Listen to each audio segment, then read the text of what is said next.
사랑하는 여러분, 새로운 한 해를 시작하는 우리는 올 한 해도 어떠한 삶을 살아야 할까요? 교회된 우리는 어떻게 삶을 살아야 할까요? 우리는 하나님의 말씀으로 승부하며 살아가야 될 자들입니다. 한번 여러분 정리해 볼까요? 교회된 우리는 어떻게 살아야 되는가? 하나님의 말씀으로 승부하며 살아야 될 자들입니다. 하나님 말씀으로. 다시 말해서 교회된 저와 여러분은 세상과 말씀으로 맞짱을 뜨는 거예요, 사실은. 좀 단어가 좀 그렇지만 우리는 다른 것이 아니라 세상과 말씀으로 맞짱 뜨며 사는 자들입니다. 사랑하는 서문학교의 성도 여러분, 우리는 잘 알고 있습니다. 하나님의 말씀은 첫 번째, 세상을 이길 수 있는 충분한 힘이 내재되어 있어요. 왜 우리는 하나님의 말씀으로 세상과 맞짱을 떼야 되는가? 하나님의 말씀은 세상을 이길 수 있는 힘이 내재되어 있기 때문입니다. 그래서 우리는 그 힘 대신 어떻게 해요? 말씀이 우리를 승리케 합니다. 두 번째, 우리는 승리의 삶을 사는 자들. 왜? 말씀으로 살아가기 때문에. 세 번째, 우리는 승리자의 삶은 어떠한 삶을 살아가는지 세상에 자랑하며 살아가는 자들이에요. 다시 한번, 승리자의 삶이 어떤 삶인지를 세상에 자랑하는 삶이라. 그러면 여러분, 여기서 제가 승리자의 삶은 어떤 삶입니다. 섬기고 살려서 하나 되게 하는 삶이 승리자의 삶. 제가 너무 많은 강조를 한 것 같아서 여러분 기억하겠지만, 우리가 섬기고 살리고 하나 되는 삶을 산다는 것은 승리한 자만 그리 살 수 있어요. 교회된 우리는 하나님 말씀 때문에 뭐하고? 행복하고 하나님의 말씀 때문에 기뻐하는 존재예요. 말씀을 하나 알았을 때의 그 기쁨, 말씀을 깨달았을 때의 그 행복함. 그러나 여러분 알다시피 인류의 첫사람 아담은 죄로 인하여 하나님을 떠난 모든 사람에게 나타난 것은 진정한 뭐가 없다? 행복이 없고 진정한 뭐가 없다? 기쁨이 없어요. 그러니까 하나님을 떠난 모든 아담의 죄로 인해서 하나님을 떠난 모든 자들은 진정한 행복이 없고 진정한 기쁨이 없습니다. 그러니까 우리는 설교를 너무 잘 들어서 알잖아요. 진정한 행복을 세상 사람은 쟁취하기 위해서, 저와 여러분이 거듭나기 전에 진정한 행복을 쟁취하기 위해서 뭐가 필요해요? 세상적인 물질이었죠. 세상적인 명예였잖아요. 세상적으로 높아지는 거였잖아요. 사랑하는 여러분, 하나님을 떠난 모든 사람들은 하나님이 아닌 다른 것으로 뭘 찾아요? 행복을 찾고, 하나님이 아닌 다른 것으로 뭘 찾아요? 기쁨을 찾아요. 그래서 하나님이 아닌 다른 것으로 행복과 기쁨을 찾으려니까 게임도 해보고 축구도 해보고 뭐 서핑도 해보고 뭐 레저도 해보고 뭐 여러 가지를 해보지만 진정한 행복이 없습니다. 오늘 본문 보십시오. 본문의 진정한 행복을 위해서 보아스가 누구하고 결혼합니다. 룻하고의 결혼을 취한 행동합니다. 우리가 1절에서 읽어볼까요? 시작. 보아스가 성문에 올라가서 거기 앉았다. 우리 지금 3주째 보는 거잖아요. 보아스가 성문에 올라가서 거기 앉았더니 그랬어요. 여기서 성문이라는 단어를 한번 주목해 보세요. 보아스가 어디로 올라갔어요? 진정한 행복을 위해서 결혼을 합니다. 결혼하기 위해서 첫 번째 그가 행동을 보아스가 룻이라는 아내를 취하기 위해서 행동하는 것은 뭐냐면 성문으로 올라가요. 여러분, 우리는 주님과 결혼하기 위해서 어디로 올라가야 돼요? 성문으로 올라가요. 우리는 주님과 결혼하기 위해서 어디로 올라가냐면 성문으로 올라가야 돼요. 우리는 믿음의 가정을 이루기 위해서 어디로 올라가야 돼요? 성문으로 올라가야 돼요. 우리는 하나님께 예배하기 위해서 어디로 올라가야 돼요? 성문으로 올라가요. 한번 보십시오. 사무엘상, 우리 앞으로 조금 가보세요. 한 장만 넘겨보세요. 사무엘상 1장 3절입니다. 시작. 이 사람이 매년 자기 성읍에서 나와서 실로에 올라가서 만군의 여호와께 경배하며 제사를 드렸는데 엘리의 두 아들 홈니와 비느하스가 여호와의 제사장으로 거기 있더라. 여기서 제가 지금 보고 싶은 말이 있죠. 뭡니까? 이 사람이 매년에 어디로 자기 성읍에서 나와서 어디로 올라갔다? 실로로 올라갔다. 여기서 이 사람은 누굽니까? 한나와 누구예요? 엘가나라는 사람. 부부가 어디로 올라갔다? 실로로 올라가. 그러면 여러분 거기서 보십시오. 이 성경에서 지금 우리가 1장 3일상 1장 3절에서 이 사람이 매년에 자기 성읍에서 나와서 실로에 올라가서 누굽니까? 한나야, 한나. 물론 남편도 올라갔을 거예요. 한나가 실로에 올라가서 만군의 여호와께 경배, 예배, 제사를 드렸는데 엘리의 두 아들, 엘리는 누구죠? 대제사장이죠. 두 아들 누구죠? 홈리와 비나스가 여호와의 제사장으로. 우리는 이 홈리와 비나스가 얼마나 불량자인지 알아요. 그는요, 홈리와 비나스는 늘 실로에서 예배하는 삶을 살았지만 예배가 아니었어요.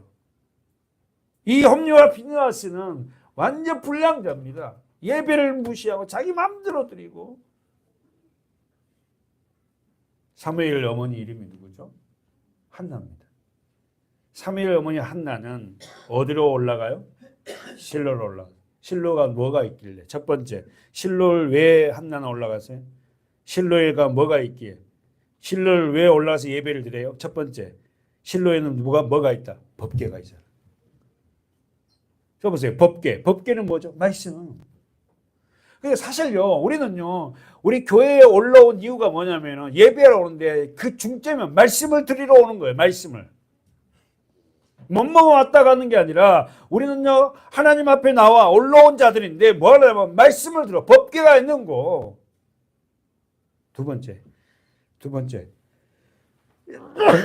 실로에는 뭐가 있어요? 대제사장 누구십니까? 엘리가 있어요. 대제사장이 있는 곳이에요. 대제사장이 되신 예수 그리스도. 다시 한번 정리해 봅시다. 사무엘 어머니 한나는 말씀이 있는 실로에, 법궤가 있는 실로에 올라와서 예배를 했습니다. 왜 한나는 실로에 올라와서 예배를 드렸습니까? 첫 번째, 실로에는 뭐가 있다? 법궤, 말씀. 두 번째는 실로에는 뭐가 있다? 대제사장이 있어요. 셋째, 그 실로에는 예배가 있기에 예배 속에는 세 가지가 있죠. 뭡니까? 누가 한번 말해보세요. 예배 속에는 세 가지가 있죠. 찬양과 기도와 말씀. 찬양과 기도와 말씀. 그러니까 뭐냐면 찬양하고 기도하고 말씀을 드리러 온 거예요. 한나는 남편으로부터 여러분 알다시피 사랑을 듬뿍 받은 여인이었지만 그 여자가 가장 수치스러운 치부가 있었죠. 뭡니까? 한나가 치부는? 아이를 낳지 못한 불임이에요. 여러분, 교회된 저와 여러분이 영적 한나잖아요. 우리가 남편 대신 예수 그리스도를 사랑을 듬뿍 받으면서도 생명을 낳지 못한다면 이런 치부가 없어요. 여러분 어떠세요? 여러분은 어떻게요? 우리가 영적인 어떻게요? 교회된 저와 여러분이 남편 누굽니까? 예수 그리스도. 그분으로부터 은혜를 받고 그로부터 사랑을 받았는데 불구하고 우리가 어떻게 아이를 생산하지 못하는, 생명을 낳지 못하고 생명을 전달하지 못한 자라면 우리가 가장 어떻게요? 수치스러운. 근데 여러분 어떻게 해요? 교회 다니면서도요, 그 생명을 흘려보내지 못하는 사람들이 너무 많다. 영적으로 생명을 낳지 못한다. 사랑하는 여러분, 여인이 아이를 낳지 못한다는 것은 말할 수 없는 수치며 고통입니다. 다시 한번, 교회가, 저와 여러분이 영적인 자녀를 생산하지 못한다는 것은 교회의 기능을 하지 못하고 있다. 아셨죠? 아니, 제가 이 말을 막 전도를 하라 이런 말이 아니라 여러분이 말씀을 흘려보내지 못하고 여러분이 말씀을 더 이렇게 생산하지 못하고 여러분이 그렇게 은혜를 흘려보내지 못한다는 것은 가장 큰 치부며 교회의 기능으로서의 기능을 상실하고 있다. 사랑하는 여러분, 한나는 이 문제를, 자신의 문제를 가지고 어디로 올라가서 기도했어요? 실로에. 왜? 그것은 법궤가 있고 그것은 대제사장이 있었죠. 문제 보십시오. 문제는 5절, 6절, 사무엘상 1장 5절, 6절에 보세요. 문제가 있습니다. 자, 문제가 5절, 6절 한번 읽어보세요. 시작. 한나는 갑절을 주니 그는 그를 사랑함이라. 그러나 여호와께서 그로 성태치 못하게 하셨으니 여호와께서 그로 성태치 못하게 하심으로 그 대적 분인나가 그를 심히 격동하여 번민케 한. 그러면 한나가 지금 아이를 못한 이유를 성경은 뭐라고 지금 기록하고 있어요? 여호와께서 그로 한나를 임신하지 못하게 했다. 그리고 나서 뭡니까? 6절에서 여호와께서 그로 성태치 못하게 하심으로 그 대적 누구? 분인나라는 그 여인이 그를 힘이 격동하게 해서 마음이 번민. 그럼 여러분 지금 한나가 아이를 놓지 못한 이유가 누구 때문이라는 거예요? 하나님이 못 낳게 했다는 거예요. 그러니까 이 성경을 보면은 뭡니까? 지금 한나가 아이를 못 낳게 하신 것도 하나님인데 한나에게 요구한 게 있다. 뭐냐? 뭐예요? 하나님 앞에 간절히 기도하게. 하나님 앞에 기도하게. 무슨 이야기예요? 하나님은 우리를 기도하기를 원합니다. 한나가 분인나가 자기를 격동하고 분인나는 아이를 막 너무 잘 낳아요. 근데 한나는 아이를 놓지 못해. 그러니까 하나님이 그렇게 했다는 거예요. 뭐 하려고? 하나님이 울면서 기도를 하죠. 어디입니까? 어디에 있어요? 10절 가보세요. 10절 시작. 한나가 마음이 괴로워서 여호와께 기도하고 언더라인 쳐봐요. 마음이 괴로워서 기도하고 통곡하고 더 써보세요. 기도하고 통곡. 한나가 마음이 괴로웠어요. 뭐 때문에? 아이를 놓지 못하고 더 나아가서 아이를 못 놓는다고 분인나라는 이 여인이 뭐 자기를 막 괴롭히는 거야. 다시 한번 읽어보세요. 10절에 10절 11절 다 같이 한번 읽어볼까요? 시작. 한나가 마음이 괴로워서 여호와께 기도하고 통곡하며 서원하여 가로되 만군의 여호와여 만일 주의 여종의 고통을 돌아보시고 나를 생각하시고 주의 여종을 잊지 아니하사 아들을 주시며 내가 그의 평생을 그를 여호와께 드리고 삭도를 그 머리에 대지 아니하겠나. 삭도가 뭐지? 네, 칼을 머리를 자르지 않겠다. 근데 그렇다고 지금은 우리 머리를 자르지 않는 게 아니에요. 자, 그때 당시에 이랬다는 거예요. 자, 그러면 나시린이란 말이에요. 다시 한번 얘기하면은 한나가 마음이 괴로워서 여호와께 기도하고 통곡한 이유는 첫 번째 뭐다? 다시 한번 한나가 마음이 괴로워서 여호와께 통곡하며 기도한 이유는 첫 번째 뭐다? 아이를 낳지 못하게 한 것. 근데 그 아이를 낳지 못하게 한 것도 하나님이 뭐였다? 계획이었다. 두 번째, 분인나는 아이를 잘 낳고 잘 되는데도 이것도 하나님의 계획이었다. 세 번째, 선택된 자녀들에게 고난을 허락한 이유도 뭐다? 하나님의 계획이었다. 뭐 하기 위해서? 한나가 하나님 앞에 기도하기 위해서. 사랑하는 여러분, 2025년에는 우리는 하나님의 말씀과 기도에 더욱 집중하는 가정이 되었으면 좋겠어요. 할렐루야. 우리 삶 속에 말씀과 기도가 생활화되는 교회가 됐으면 좋겠어요. 네? 말씀과 기도가 이제 룻기서가 끝이 납니다. 자, 룻기서 4장 1절에서 써보세요. 12절까지는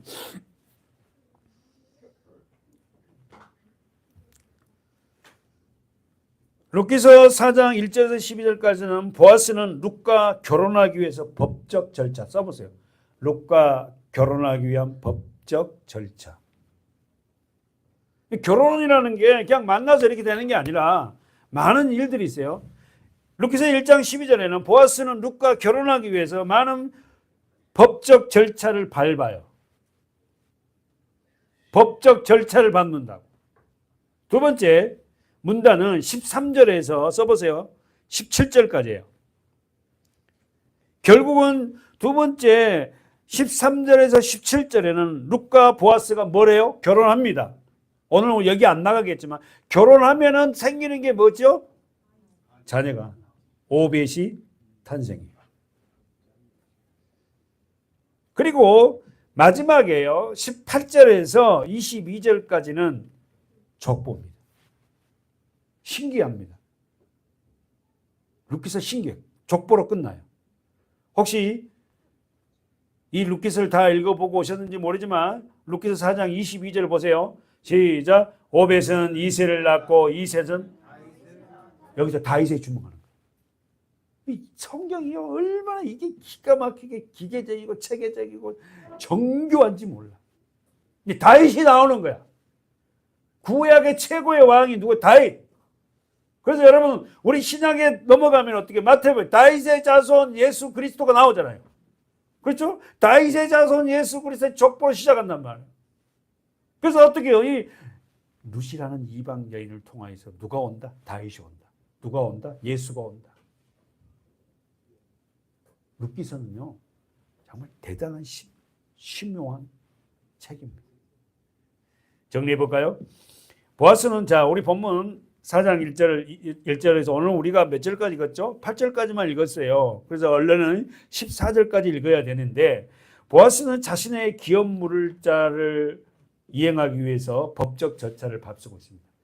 질문. 기업 물을 책임을 위해서 이 기업 물을 책임 이걸 뭐예요?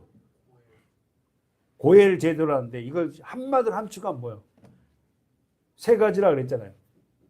예, 잃어버린 땅도 찾아주고 또 자녀가 남편이 죽었으면 가까운 친척이 결혼해줘서 자녀가 계속 나오게 하고 가장 중요한 게 뭐예요? 가정 회복. 그 가정을 회복시켜서 결국은 가장 중요한 핵심이 뭐예요? 예수 그리스도의 신앙이 끊어지지 않게 합니다. 다시 한번 잊어버리면 안 돼요. 자, 지금 계속 나와요. 자, 1절 보세요. 보아스가 성문에 올라가서 거기에 앉았더니 마침 보아스에 말하던 자, 언더라인 여러분 써요. 기업 물을 자가 지나는지라. 기업 물을 자. 그러니까 여러분 다 잊어버려도 기업 물을 자 이게 말하면 뭐냐면은 가부가 된 여인에게 결혼해서 예수님의 오시는 길이 끊어지지 않게 하기 위한 거. 이렇게 정리하면 여러분 더 쉬울 것 같아요. 아셨죠? 이게 무슨 이야기예요? 우리의 생활 속에 신앙의 줄이 끊어지면 안 된다는 거예요. 우리 자녀들에게 신앙을 심어주고 계속해서 이걸 해야 된다는 겁니다. 그래서 우리 자녀를 통해서 또 예수가 나타날 수 있도록 할렐루야. 우리 교회 그리 하고 있지 않습니까? 그래서 매일 그렇게 말씀을 아이들에게 먹이는 거 굉장히 중요하다는 겁니다. 보아스는 여러분 기억납니까? 기업 물을 자로서 룻의 청혼을 받아들였어요. 어딥니까? 혹시 말해줄 사람 있어요? 룻이 청혼을 했잖아요. 보아스에게. 원래는 남자가 여자에게 청혼을 하는데 룻이 남자 보아스에게 청혼하잖아요. 청혼한 장면이 어딘지 아세요? 3장에서 나왔잖아요. 어딘지 아세요? 9절입니다. 3장 9절 보십시오. 청혼하잖아요. 시작. 가르되 네가 누구뇨? 대답하되 나는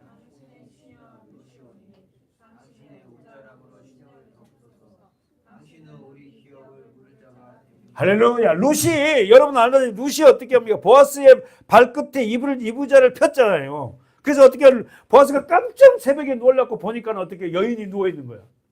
누구냐? 그랬더니 이야기를 합니다.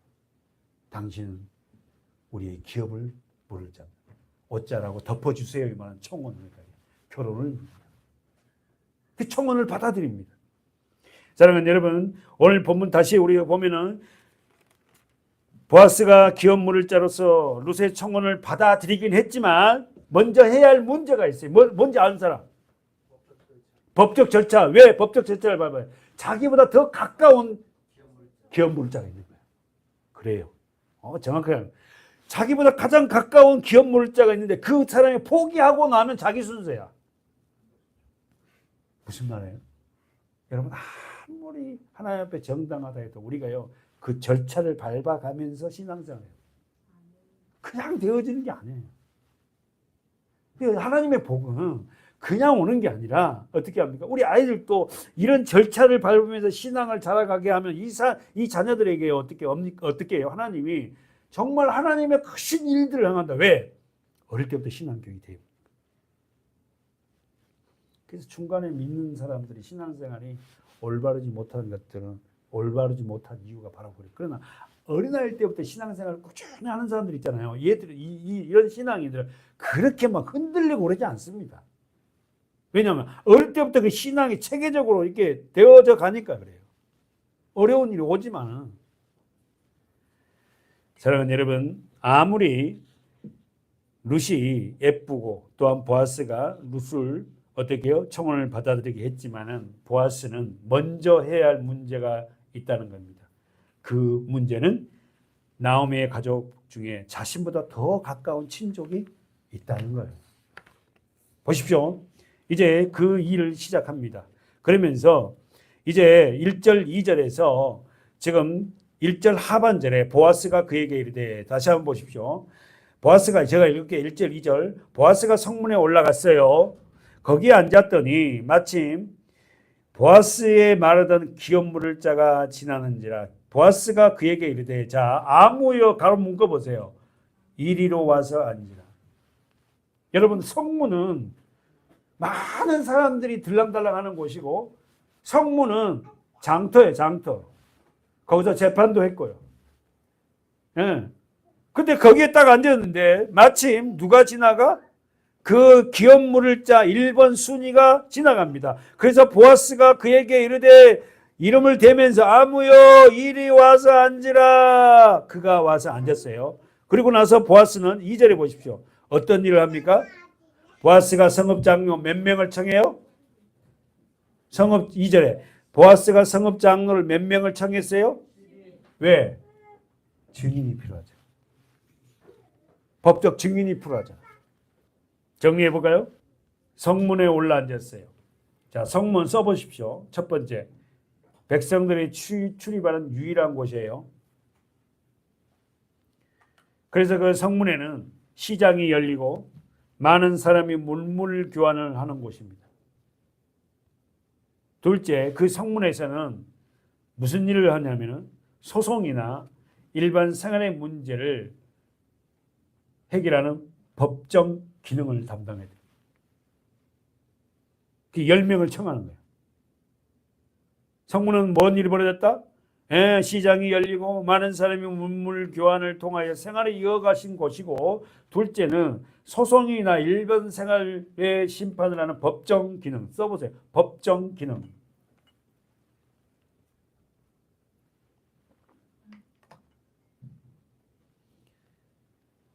그래서 결국은 어떻게 합니까? 그를 청했습니다. 그리고는 어떻게 해요? 3절에 보니까 보아스가 그 기업 물을 자에게 이르되, 자, 이야기합니다. 모압 지방에서 돌아온 나오미가 우리 형제 엘리멜렉의 소유를 관할하므로 내가 여기 앉은 자들과 내 백성의 장로들 앞에서, 자, 가로 묶어 보세요. 여러분 언더라인 쳐봐요. 그것을 사라고 네게 고하여 알게 하려 하려노라. 네가 그것을 물으려면 살라면 사거니와 네가 물으지 않으면 네가 사지 아니하거든. 내게 고하여 알게 하라. 네 다음은 나요. 그 외에는 물을 자가 없느니라. 그가 대답할 때 뭐라 합니까? 내가 물어. 가로 묶어. 뜻밖의 보아스는 이 제안을 하면은 자기보다 더 빠른 순위 있는 사람, 나 그거 안 할래. 나 과부하고 나 엘리멜렉 그거 안 할래. 니 해. 이럴 줄 알았는데 그 사람이 대답이 뭐랍니까? 내가 물을게. 뜻밖의 대답이 온 거야. 그럼 큰일 났잖아, 이제. 그럼 이 사람이 결혼하겠다는 거야. 사랑하는 여러분, 당시에 여기서 그는 자신이 나오미의 기업을 물은다면 어떻게 해요? 자기는 빠져야 되잖아, 엘리멜렉. 그럼 여기서 중요한 단어가 있어요. 3절 하반절에 우리 형제 엘리멜렉의 소유지를 관할함으로. 누가? 나오미가.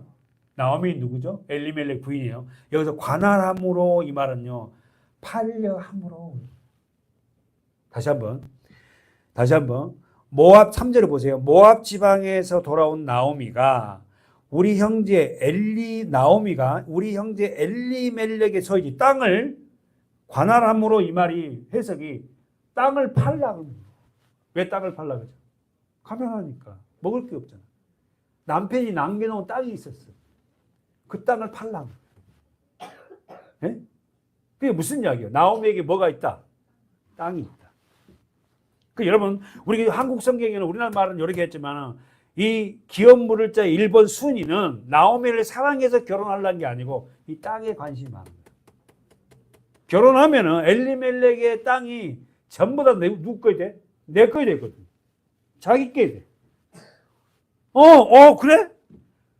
엘리멜렉이 남아있는 그 땅이 다 내 거야 된다 이 말이지. 그래서 어떻게 합니까? 내가 물을게. 내가 결혼할게. 당시 그는 기업 물을 자는 나오미와 기업 물은다면 자식이 없는 나오미의 땅은 누구 것이 된다? 자기의 가문으로 편입된다는 걸 생각했어요. 그래서 뭐합니까? 오케이야. 왜냐하면 이미 나오미 늙었습니다. 그렇죠? 자신이 나오미와 결혼을 한다 해도 엘리멜렉에 속한 자녀를 낳지 못해요. 그래서 기업 물을 자 1번 순위자는 늙은 나오미가 아니라 며느리 룻에 대한 결혼을 생각지도 못하고.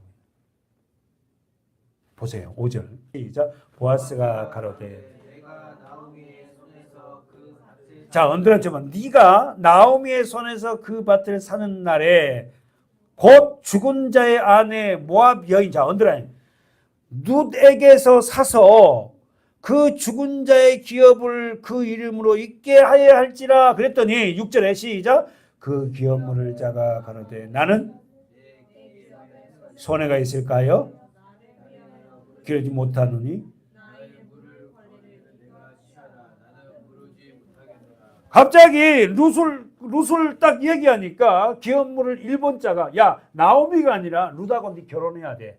그러니까 이 기업 물을 자가 뭐라요? 난 못한다. 결혼한다. 네가 해라. 6절에 왜 기업 물자가 결혼을 안 하겠다는 거예요? 내 기업에 손해가 있을까? 진짜 여러분, 아니 우리는 다 알고 있지만 이 사람 너무 안타깝지 않아요? 그렇잖아요. 이 사람이 결혼하면은 그리스도의 족보 안에 들어갈 수도 있고 그 길에 들어갈 수 있는데 물질적인 손해가 있을까봐 나는 결혼을 못합니다. 다시 말해서 여러분 정리할까요? 룻과 결혼하여 자손을 이어 죽은 자의 이름으로 기업을 이어나간다는 책임이 커지자 이를 포기합니다. 그리고 결국 뭡니까? 룻과는 결혼하지 못하겠다는 거예요. 사랑하는 여러분, 보아스는 룻과 결혼을 공개적으로 실행했으며 하나님 말씀하면서 실천한 믿음의 사람입니다. 정리해봐요. 보아스는 룻과 결혼을 공개적으로 실행하고 하나님 말씀에서 실천한 사람이에요. 결국 이 사람이 6절 보십시오. 결혼을 포기하자 공개적으로 보아스는 어떻게요? 양도 받습니다.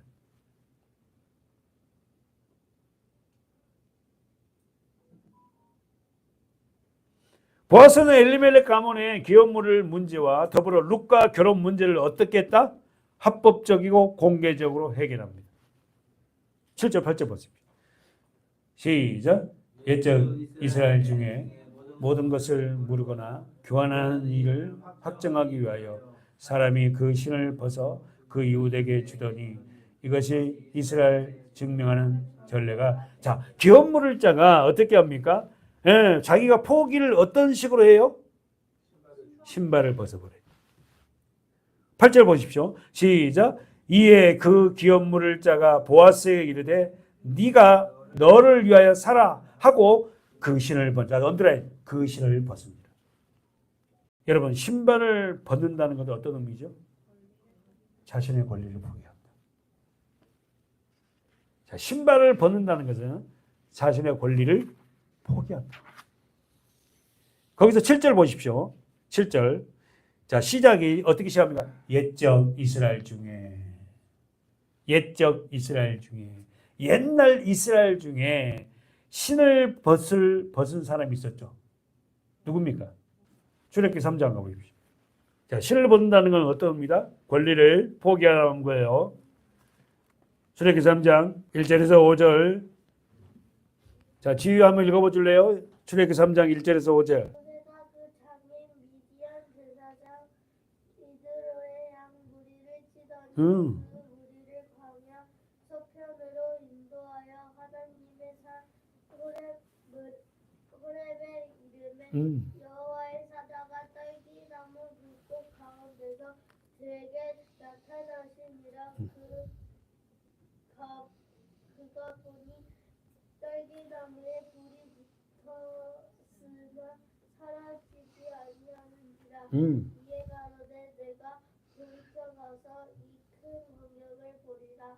떨기나무가 어찌하여 타지 아니하는가 하는 동시에 여호와께서 그가 보려고 돌이켜오는 것을 보신지라.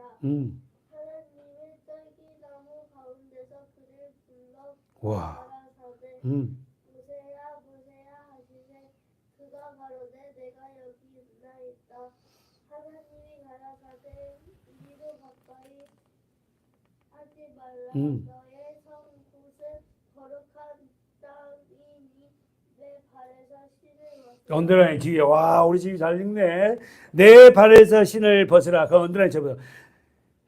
여러분은 우리 이 장면을 너무 잘 압니다. 그렇죠? 모세가 40년 어디 살았죠? 왕궁 생활하고 40년 어디 살았어요? 양치기 80세 될 때에 어떻게 합니까?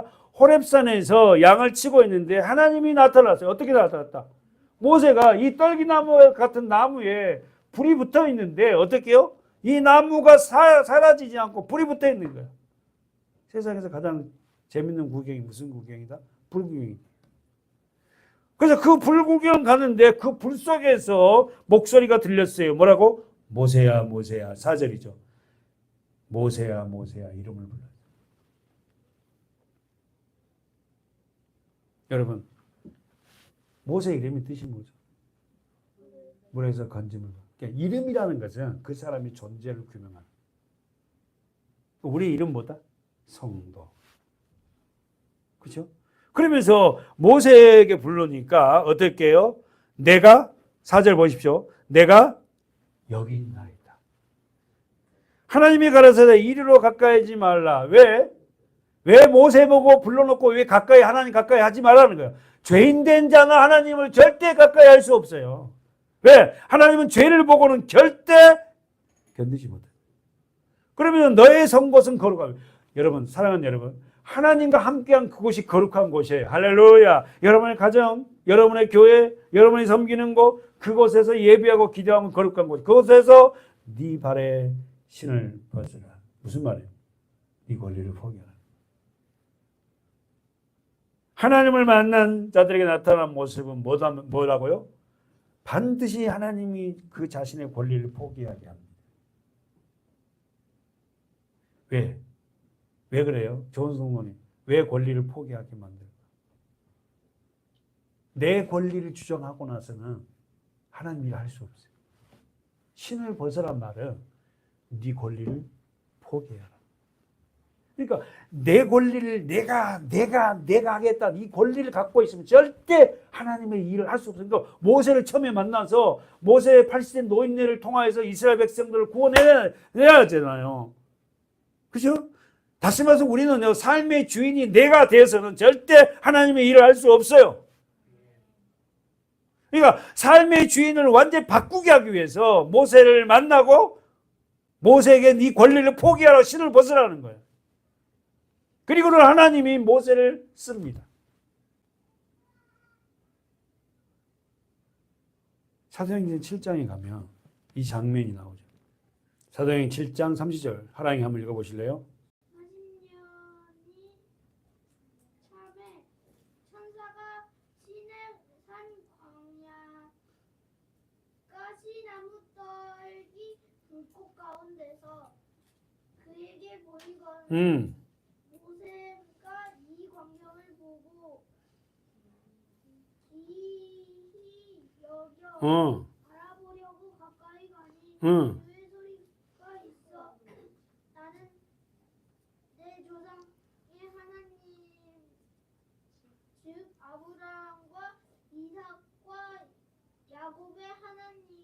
어. 하시는데 모세가 무서워 감히 응. 알아보지 못하더라. 응. 주께서 가라사대 내 발에 신을 벗으라. 너 손은 신을 벗으라. 너 손은 곳은 거룩한 땅이니. 아멘. 와, 자 거기에 하나님 잘 읽었어요. 33절. 주께서 가라사대 자 언더라인 쳐보내 발에 뭘 벗으라? 신을 벗으라. 왜? 거룩한 땅이다. 무슨 말이에요? 신의 산만 거룩해? 하나님과 함께하는 곳이 거룩한 곳이에요. 사랑하는 여러분, 하나님이 우리에게 일하실 때 신을 벗으라는 것은 우리의 권리를 포기하라는 거예요. 자신의 신을 벗지 않고 다시 말해 자신의 권리를 주장하면은 주의 일을 할 수가 없다. 우리는 날마다 신을 벗는 거예요. 그래서 예? 사랑하는 여러분, 우리는 우리의 삶에 주장하는 주가 우리가 아니라 올 한 해는 하나님이 우리의 삶을 주장하는 그런 하나님의 사람들 되시기 위해 날마다 우리의 권리를 포기하고 말씀을 따라 순응하는 성도들 되길 축원합니다. 하나님을 따라. 결국 여러분 오늘 우리의 이 본문 말씀처럼 본문 돌아가 봅시다. 7절 8절 읽어봅니다. 자 시작. 옛적에 이스라엘 중에 모든 것을 모르거나 교환하는 일을 확정하기 위하여 사람이 그 신을 벗어 그 이웃에게 주었더니 이것이 이스라엘 증명하는 전례가 된지라. 이에 기업 물을 자가 보아스에게 이르되 네가 나를 위하여 살아 하고 그 신을 벗은지라. 할렐루야. 기도하겠습니다.